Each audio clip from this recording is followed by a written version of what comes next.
I looked for a seat. The alien princess gripped my wrist and whispered, "Sit here." Part 1. Daniel Carter was late. He knew it the moment he stepped through the massive doors of the Grand Hall and saw that almost every seat was already taken. The annual Concord Summit Banquet was the most important diplomatic event in the galaxy, and he had managed to arrive 20 minutes behind schedule because his dress uniform had been sent to the wrong quarters. He stood at the entrance and tried to make himself small. The hall stretched out before him like something from a dream. Crystal chandeliers floated in the air without any visible support. The ceiling showed a live view of the stars outside the station. Representatives from over 40 different species sat at long tables, arranged in a complex pattern that showed their political importance. The human section was near the back, close to the service corridors where the kitchen staff moved in and out. Humanity had only been part of galactic civilization for 30 years. They were still newcomers, still proving themselves. Still sitting at the small table near the door. Daniel spotted Ambassador Laura Mitchell at the human table. She saw him too, and her expression made it clear that she was not happy about his late arrival. He started walking toward her, keeping his head down and trying not to draw attention. The path to the human section took him past the high table. This was where the royalty sat, along with the most senior ambassadors from the most powerful species. No human had ever been invited to sit there. Daniel kept his eyes forward and walked quickly. Then something cold wrapped around his wrist. He stopped. He looked down. Silver fingers gripped his arm with surprising strength.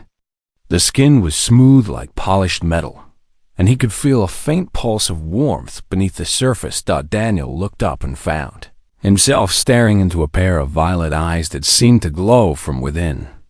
The face was beautiful in a way that was not quite human.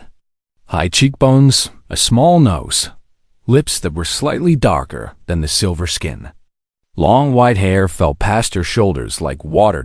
He recognized her from the briefing documents he had studied before the summit. Princess Valith Saranai, third daughter of the Zithrani Emperor, one of the most powerful figures in the galaxy. She was looking at him like he was the only person in the room. She leaned close. Her breath was cool against his ear. "Sit here," she whispered. Daniel blinked. "I'm sorry?" "The seat beside me. Sit." He looked at the empty chair next to her. It was large and decorated with symbols he did not recognize. Across the table, a massive alien with dark red skin and 4 arms was rising to his feet. His face twisted with anger. Daniel knew who that was too. Prince Korvax of the Draken Dominion. The princess was supposed to marry him in 3 months as part of a treaty between their species. The empty seat, Daniel realized with growing horror, was meant for a Draken honor guard, a symbolic gesture showing the coming union between the two empires, and the princess wanted him to sit there. Instead, the hall had gone quiet. Hundreds of eyes from dozens of species were watching him. He could feel Ambassador Mitchell's gaze burning into his back. Every instinct told him to apologize, pull away, and run to the safety of the human section. But the princess's grip did not loosen. And when he looked into her eyes again, he saw something that stopped him cold. Fear, not fear of him. Fear of something else. Fear of the massive Draken prince who was now slamming his fist on the table. Fear of the future waiting for her. Fear that no one else in this room could see because they were not looking. Daniel had grown up in a small town in Ohio. His mother had taught him one rule above all others. When someone is scared and asks for help, you help them. You do not ask questions first. You help. He sat down. The silence in the hall became something physical. It pressed against his ears. Prince Korvax's face went from red to almost black with fury. The Draken delegation rose as one, their hands moving toward weapons that were not supposed to be in the hall. What is this? Korvax's voice was deep and filled with rage. What is this creature doing in the seat of honor? Princess Velith released Daniel's wrist and folded her hands calmly in her lap. When she spoke, her voice carried across the entire hall without effort. Under the ancient customs of my people, I have chosen a voice companion for this gathering. The human will sit beside me tonight. Murmurs swept through the crowd. Daniel had no idea what a voice companion was, but he kept his face neutral and tried to look like he belonged there. This is an insult, Korvax growled. A human? These primitives have barely learned to walk among the stars. You dishonor the Draken Dominion with this choice. I honor the traditions of the Zithrani Empire, Velith replied. If the Draken have forgotten the importance of tradition, that is not my concern. Korvax looked ready to leap across the table, but an older Draken, probably an advisor, put a hand on his arm and whispered something. The prince's jaw tightened. He sat back down slowly, his forearms crossed over his chest. This is not over, he said. It never is, Velith answered. The banquet resumed, but the tension remained.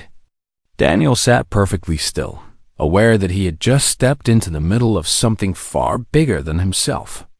Servants brought food to the table, strange dishes from 100 worlds. He ate mechanically, not tasting anything. Ambassador Mitchell caught his eye from across the room. Her expression was a mixture of fury and something that might have been grudging respect. She shook her head slowly, then turned away. Daniel looked at the princess beside him. She was eating delicately, ignoring the hostile stares from the Draken delegation. Why me? He asked quietly. She did not look at him. Because you were the only one who noticed the servants when you walked in. Everyone else looked at the seats of power. You made sure you were not in the workers' way. She finally turned her violet eyes to him. That told me everything I needed to know about your species. Daniel had no idea what to say to that. So he said nothing and kept eating. The longest night of his life had just begun. I looked for a seat. The alien princess gripped my wrist and whispered, "Sit here." Part 2. The banquet continued for 3 more hours. Daniel learned that galactic royalty ate very slowly and talked even slower. Every word was measured. Every gesture had meaning. He felt like a man walking through a minefield while blindfolded. The Draken delegation glared at him throughout the meal. Prince Korvax made no attempt to hide his hatred. His 4 eyes never left Daniel's face, and his thick fingers kept tapping the table in a rhythm that sounded like a threat. Other species were more curious than hostile. A tall, thin ambassador with blue skin and no visible mouth asked Daniel about human music through some kind of telepathy. A small creature covered in golden fur wanted to know if humans really came from a planet with only one sun.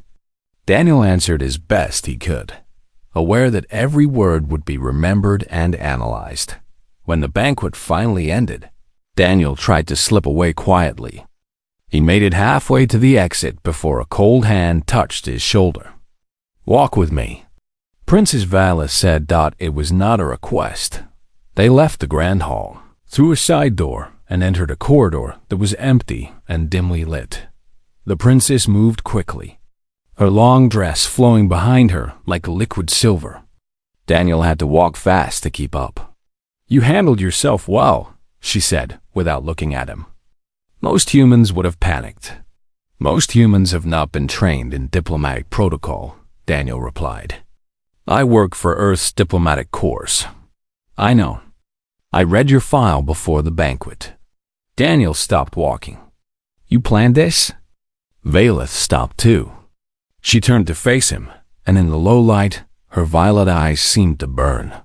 "I have been planning this for 6 months," she said. "The marriage to Korvax was arranged by my father as part of a military alliance. The Draken offered warships. My father offered me. Neither of them asked what I wanted. So you chose me to cause a scandal. I chose you to send a message. The Draken despise humans more than any other species in the galaxy. They think you are weak, primitive, beneath notice. By selecting a human as my voice companion, I told the entire summit that I would rather have a primitive beside me than a Draken prince. Daniel let out a slow breath. And now Korvax wants to kill me. Almost certainly. Great. That's great. Velith's expression softened slightly. I am sorry. I know I have put you in danger. But I had no other choice. Every other species in the galaxy has some relationship with the Draken. Trade agreements, military treaties, political debts. Humans are the only ones who owe them nothing and fear them less than they should. We don't fear them because we don't know any better, Daniel said. We've only been out here for 30 years. We haven't learned to be afraid yet. And that is exactly what I needed. Someone who would sit down when asked, not because they understood the politics, but because they saw someone who needed help. Daniel was quiet for a long moment. He thought about the fear he had seen in her eyes. He thought about his mother's rule. What happens now? He asked. Now the Draken will try to remove you from the summit. They will claim you are a security risk, that humans should not be allowed at high-level functions. If they succeed, my gesture means nothing.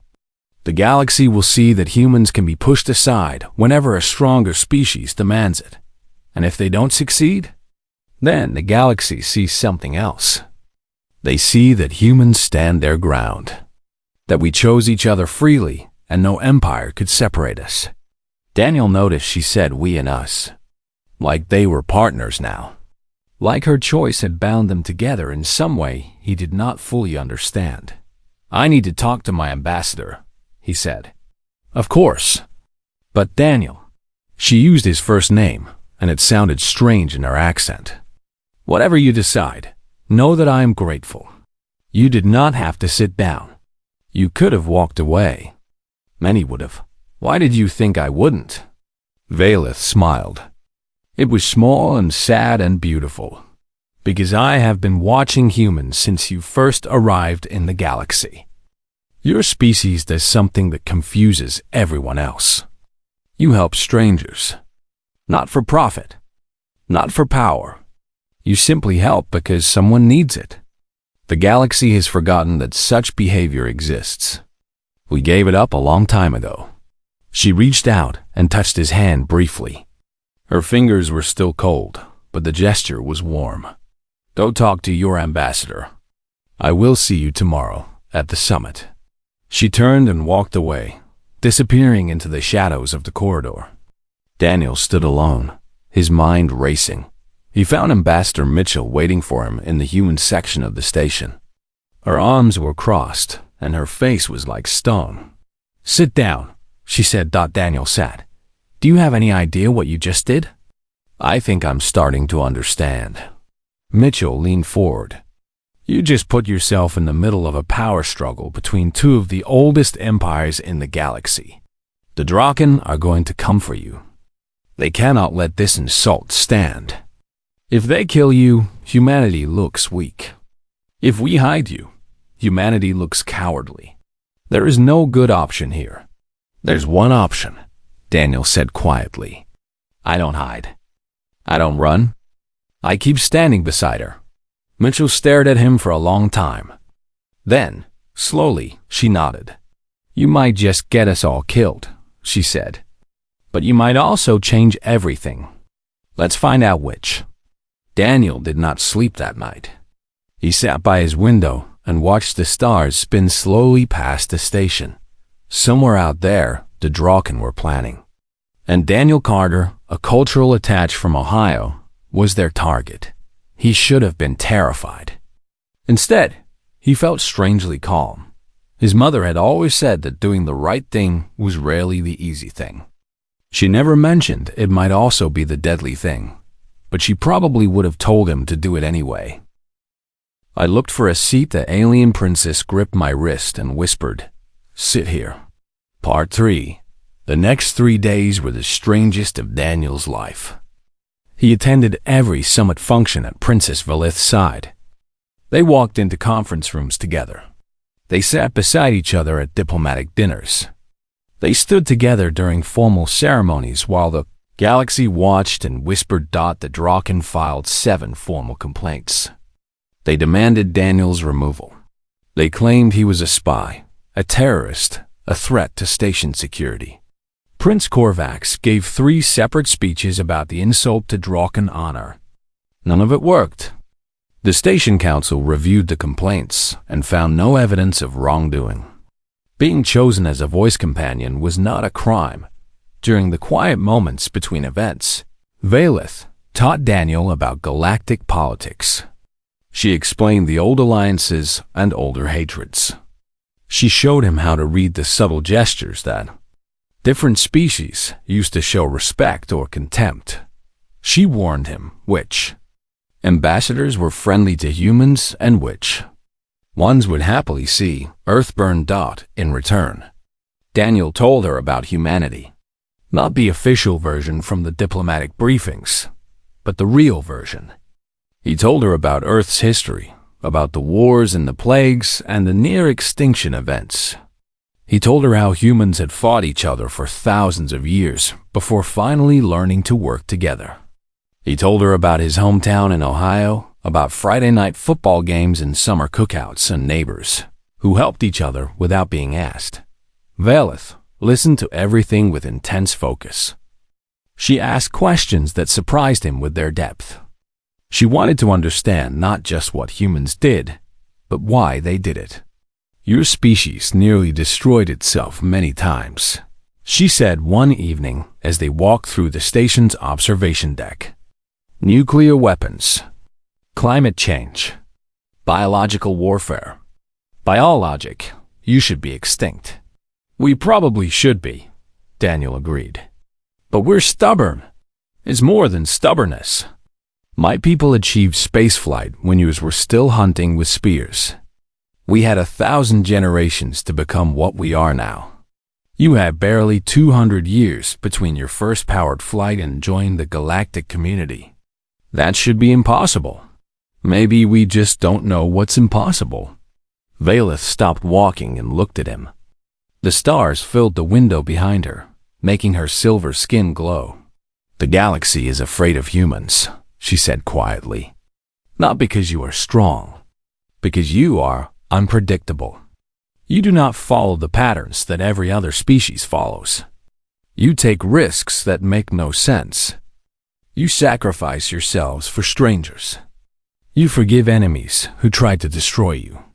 None of this fits the models we use to understand civilizations. Is that why the Draken hate us? The Draken hate everyone they cannot control. But yes, they hate humans especially. You make them nervous. You remind them the power is not the only thing that matters. A soft chime interrupted their conversation. Daniel checked his communicator and saw a message from Commander Nathan Price, the head of human security on the station. I need to go, he said. Security meeting. Valeth nodded. Be careful, Daniel. The Draken have been too quiet today. That usually means they are planning something. He found Commander Price in the human section's small briefing room. Price was a large man with gray hair and scars on his hands from a long military career. His face was grim. We have a problem, Price said without preamble. Our sources say the Draken have brought assassins onto the station. They came in with a supply ship yesterday. Professional killers. Expensive ones. Daniel felt his stomach tighten. For me? Who else? You've embarrassed them in front of the entire galaxy. They can't challenge you openly without looking petty, so they'll do it quietly. A tragic accident. A random act of violence. Something that can't be traced back to them. What do we do? The smart thing would be to put you on a ship back to Earth tonight. Get you out of here before they can act. No, Price raised an eyebrow. That wasn't a suggestion. I'm not running. If I disappear now, everyone will know why. Humanity will look weak. The princess will lose the only ally she has. Everything we've built in the last 3 days will fall apart. And if you stay, you might die. Then I might die. but at least we'll go down fighting instead of hiding." Price studied him for a long moment. Then he laughed, short and sharp. "You know, when I was your age, I would have said the same thing. Probably gotten myself killed too." He shook his head. "Fine, stay. But you're not going anywhere without backup from now on. And you keep your eyes open." Daniel kept his eyes open. It didn't help. The attack came 2 nights later. He was walking through a service corridor, taking a shortcut back to his quarters after a late meeting. The lights flickered once, then went out completely. He heard footsteps behind him. Then in front of him, at least 2 attackers, maybe more. Daniel had some training in self-defense. Basic stuff, nothing fancy. But when the first attacker came at him, instinct took over. He blocked a blow that would have crushed his throat. He threw an elbow that connected with something soft. He felt a knife slice across his arm, but he grabbed the wrist holding it and twisted hard. Someone screamed. The lights came back on. Station security was flooding into the corridor, weapons drawn. The attackers scattered, but one of them dropped a piece of equipment as they fled. It was marked with Draken symbols. Commander Price found Daniel sitting against the wall, pressing his hand against the cut on his arm. Blood seeped between his fingers, but the wound was not deep. "You're either very lucky or very good," Price said. "Lucky," Daniel admitted. "Definitely lucky." The incident was officially recorded as an attempted robbery. Everyone knew it was a lie. But without proof linking the attack to the Draken delegation, nothing could be done. The next morning, Valeth found Daniel at breakfast. She looked at the bandage on his arm, and her violet eyes went dark. "They tried to kill you. They failed. This time." She sat down across from him, her hands clasped tightly together. "I should release you from your role. End this before they succeed." Daniel shook his head. "Do you want to marry Korvax?" "Of course not." "Then we're not done yet. I said I'd stand beside you, and I meant it." Valeth was quiet for a long moment. When she spoke again, her voice was soft. "Humans are not what I expected." "We never are," Daniel said. "It's kind of our thing." For the first time since he had met her, the princess laughed. It was a small sound, surprised and genuine. In that moment, Daniel realized that they were no longer playing political games. Somewhere along the way, they had become something more, something like friends. I looked for a seat. The alien princess gripped my wrist and whispered, "Sit here." Part 4. Prince Korvax stood in the center of the Grand Assembly Hall with all 4 of his arms raised. His voice echoed off the crystal walls as he made his announcement. "I invoke the right of challenge. The human Daniel Carter has brought dishonor upon the Draken Dominion. By ancient law, I demand satisfaction." The hall erupted in whispers. Daniel stood with the human delegation, his bandaged arm hidden beneath his sleeve. Ambassador Mitchell gripped his shoulder tightly. "You don't have to accept," she said quietly. "We can argue that the law doesn't apply to humans. We're too new to be bound by ancient traditions. And if I refuse, the Draken will say humans are cowards. Every species here will remember that we backed down from a challenge. Our position in the galaxy will suffer." Daniel looked across the hall at Valeth. She stood with her own delegation, her face carefully blank. But her eyes met his, and he could see the worry there. He stepped forward. The whispers stopped. "I accept the challenge." Korvax's dark red face split into a smile that showed too many teeth. "Excellent. Under the rules of the challenge, I may select the weapons. I choose bladed combat." First blood. Murmurs swept through the crowd. The Draken were famous warriors. They had 4 arms, superhuman strength, and centuries of combat training. A human against a Draken in bladed combat was not a contest. It was an execution. "The challenged party may select the method of contest," Daniel said loudly. That is also part of the ancient law. Korvax's smile faltered. What? I accept your challenge, Prince Korvax. But under the same ancient law you invoked, I have the right to choose how we settle this dispute. The Draken delegation conferred quickly. An older advisor whispered something to Korvax, who nodded slowly. Very well, human. Select your method. It will not matter. Whatever you choose, I will defeat you. Daniel took a deep breath. I choose debate. Silence filled the hall. Then Korvax laughed, loud and mocking. Debate? You want to fight me with words? The ancient law does not specify physical combat. It says the challenged party may choose the contest. I choose a formal debate before a panel of neutral judges. The topic will be this: what makes a civilization worthy of respect? Korvax's laughter died. His advisor whispered urgently in his ear, but the prince shook his head. You think to escape me through tricks? Fine, I accept your debate. And when I prove that the Draken are the greatest civilization in the galaxy, you will admit your defeat before everyone. If you win, Daniel agreed. But if I win, you will withdraw your challenge and cease your attacks against me and the human delegation. Agreed. The debate was scheduled for the following evening. Daniel spent the night preparing. Ambassador Mitchell brought him every file she had on Draken history and culture. Commander Price stood guard outside his door. Velith sent him a message with one word: courage. When Daniel walked into the assembly hall for the debate, he found it filled to capacity. Word had spread across the station. A human challenging a Draken prince to a contest of words and ideas. It was the most entertaining thing to happen at a summit in decades. 5 judges sat on a raised platform. They represented 5 neutral species with no strong ties to either humanity or the Draken. They would evaluate the arguments and declare a winner. Korvax spoke first. He stood tall and proud, his forearms gesturing broadly as he made his case. The Draken dominion spans 1,000 star systems. We have conquered every enemy who dared challenge us. Our warships are the finest in the galaxy. Our soldiers are the strongest.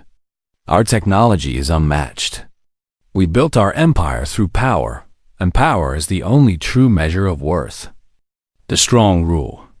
The weak serve. This is the natural order. This is what makes a civilization great. He paused and pointed at Daniel. Humans have none of this. They control a handful of worlds. Their military is insignificant. They've been part of galactic society for barely a generation. By every measure that matters, they are worthless. They survive only because the greater powers have not yet bothered to crush them. Korvax sat down to applause from the Draken delegation. Several other species nodded in agreement. Power was the currency of the galaxy. By that standard, his argument made sense. Daniel stood. He looked out at the assembly, at the hundreds of faces watching him. He thought about his mother. He thought about Ohio. He thought about every history book he had ever read. Prince Korvax asks what makes a civilization worthy of respect, Daniel began. He answers with a list of conquests and weapons and territories. He measures worth in bodies conquered and worlds claimed. By his standard, the Draken are indeed impressive. He paused. But I would like to suggest a different measure. Not what a civilization has taken, but what it has given. Not what it has destroyed, but what it has chosen not to destroy when it had the power to do so. The hall was silent. Daniel continued. Humanity has a complicated history. We have fought wars against each other. We have committed terrible acts. We have come close to destroying ourselves more than once. Prince Korvax is right that we are small and new and not very powerful. But here is what he does not understand. We are still here. After every war, we rebuilt. After every tragedy, we reached out to help each other. When our enemies fell, We offered them our hands instead of our swords. We forgave when forgiveness seemed impossible. We chose hope when despair was easier. Daniel looked directly at Korvax. The Draken measure worth in power, but power fades. Empires fall. The question is not whether you can destroy your enemies. The question is what you do when the fighting stops. Do you build something better? Or do you simply look for the next thing to conquer? Humanity has been tested again and again. We have looked into the darkness and refused to become it. We have faced extinction and chosen survival. We have every reason to be cruel, and instead, we try to be kind. That is not weakness. That is strength of a different kind. He paused, letting his words settle over the assembly. You ask what makes a civilization worthy of respect. Here is my answer. A civilization is worthy of respect not because of what it has conquered, but because of what it has chosen not to destroy. Not because of the power it holds, but because of the mercy it shows. Not because it is feared, but because it is trusted. Daniel returned to his seat. The hall was completely silent. The judges deliberated for nearly an hour. When they returned, the lead judge, a tall figure with translucent skin, addressed the assembly. This panel finds that both arguments have merit. Prince Korvax presented a compelling case for traditional measures of civilizational worth. The human Daniel Carter presented an equally compelling case for alternative measures. We declare this contest without a clear victor. Korvax jumped to his feet. Without a victor? That means I have not lost. It also means you have not won, the judge replied calmly. The challenge is resolved. Neither party may claim satisfaction. Daniel watched as the implications spread through the crowd. A human had stood against a Draken prince and held his ground. Not through force, but through words and ideas. The galaxy would remember this. Valeth found him after the assembly dispersed. Her eyes were bright. You did it, she said. You actually did it. I didn't win. You didn't lose. Against a Draken prince in front of the entire summit. That is victory enough. She was right. Daniel could see it in the way other species looked at him now. Not as a primitive newcomer, but as something unexpected. Something worth watching. Humanity had just announced itself to the galaxy in a way. No one had predicted that the real question was what would happen next. I looked for a seat. The alien princess gripped my wrist and whispered, "Sit here." Part 5. The final day of the summit arrived with the appearance of the Zithrani Emperor himself. His ship emerged from hyperspace like a small moon, covered in lights that pulsed in patterns Daniel did not understand. When the Emperor entered the Grand Assembly Hall, every being in the room bowed low. Emperor Sarnai was ancient. His silver skin had faded to a dull gray, and he moved slowly with the help of 2 attendants. But his eyes were sharp and clear, and when he looked at someone, they felt the weight of centuries behind his gaze. The closing ceremony would include the formal announcement of the marriage alliance between Princess Velith and Prince Korvax. The treaty had been signed months ago. All that remained was the public declaration that would bind 2 empires. Together, Daniel stood with the human delegation at the back of the hall. His arm had healed, and the events of the past week felt like a strange dream. He had done what he could. Now the real power would decide Velith's fate, and there was nothing more he could do. Or so he thought. The Emperor took his place on the central platform. Prince Korvax stood to his right, wearing ceremonial armor that gleamed under the lights. Princess Velith stood to his left, dressed in white and silver, her face as still as carved stone. We gathered to witness the union of 2 great peoples, the Emperor began. His voice was thin but carried clearly through the hall. The Zithrani Empire and the Draken Dominion will join an alliance through the marriage of my daughter to Prince Korvax. This union will bring peace and prosperity to both our peoples. He turned to Velith. Daughter, Do you accept this bond freely and of your own will? The question was ceremonial. The answer was supposed to be yes. It had always been yes for thousands of years, through hundreds of arranged marriages. No one refused. Valith looked at her father. Then she looked at Korvax, who smiled triumphantly. Then her eyes found Daniel, standing small and alone at the back of the hall. No, she said. The word was quiet, but it echoed like thunder. The hall erupted in chaos. Korvax roared with fury.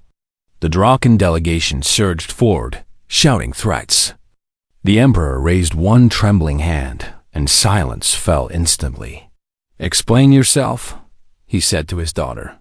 Valith stepped forward. Her voice was steady and clear.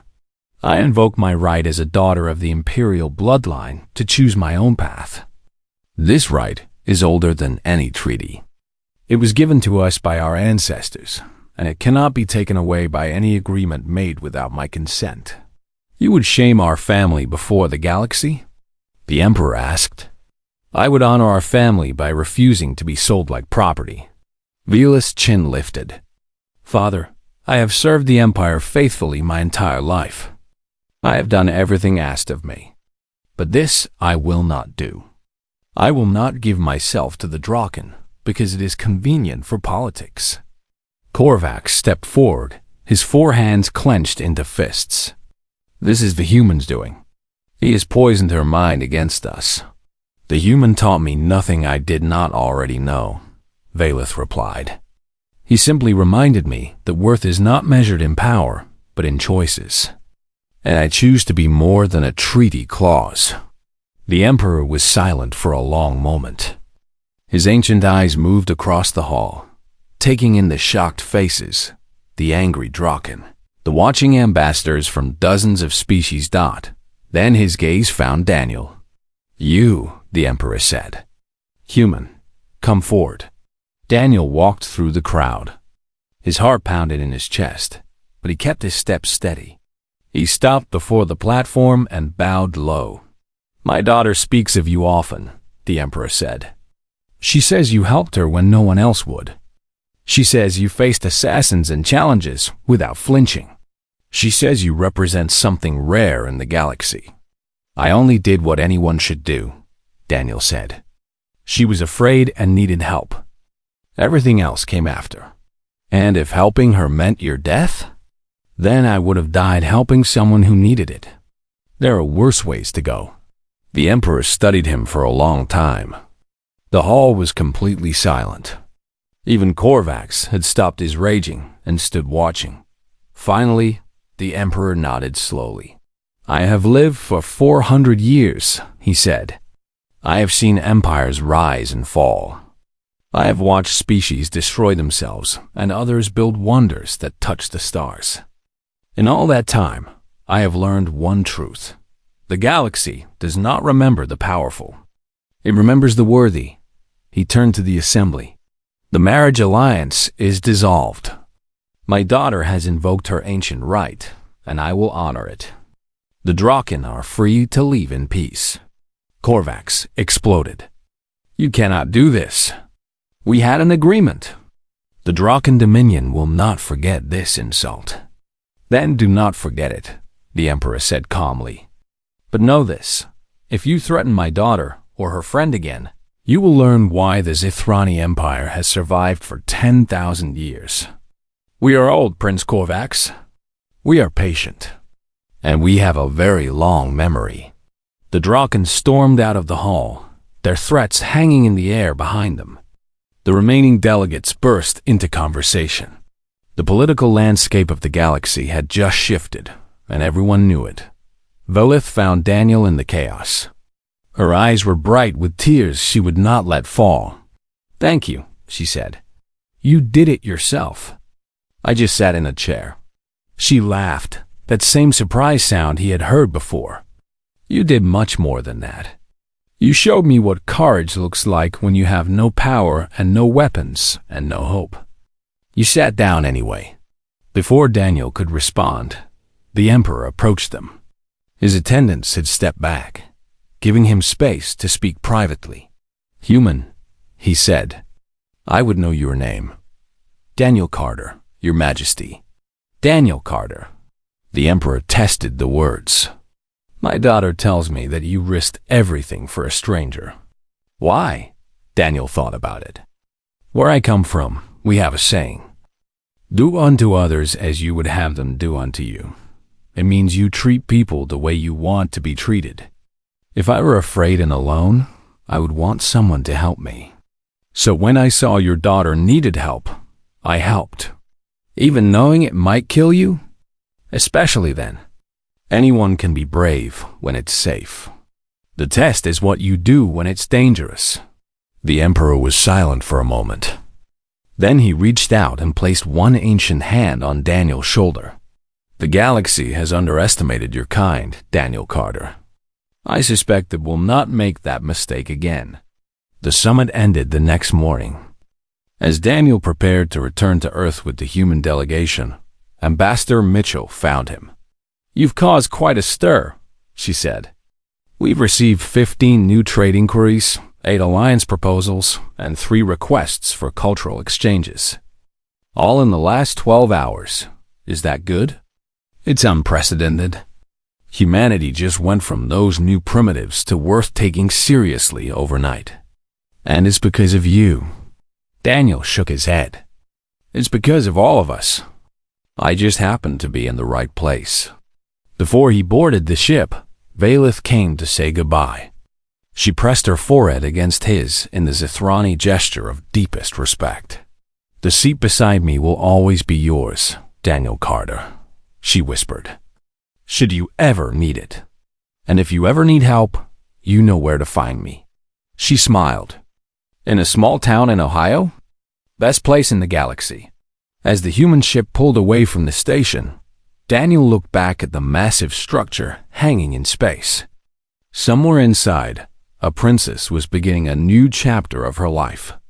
Somewhere else, the Draken were plotting revenge. The galaxy kept spinning, and nothing would ever be quite the same. Daniel thought about everything that had happened since he walked into that banquet hall and found every seat taken. He thought about the cold fingers on his wrist, the whispered words, the choice to sit down. Such a small thing, such a simple choice. And yet it had changed everything. That, he realized, was what being human meant. Not power, not technology, not conquest. Just the willingness to help someone who needed it, even when it cost you everything. The stars stretched out before him, infinite and waiting. Humanity had announced itself to the galaxy. And the galaxy was listening.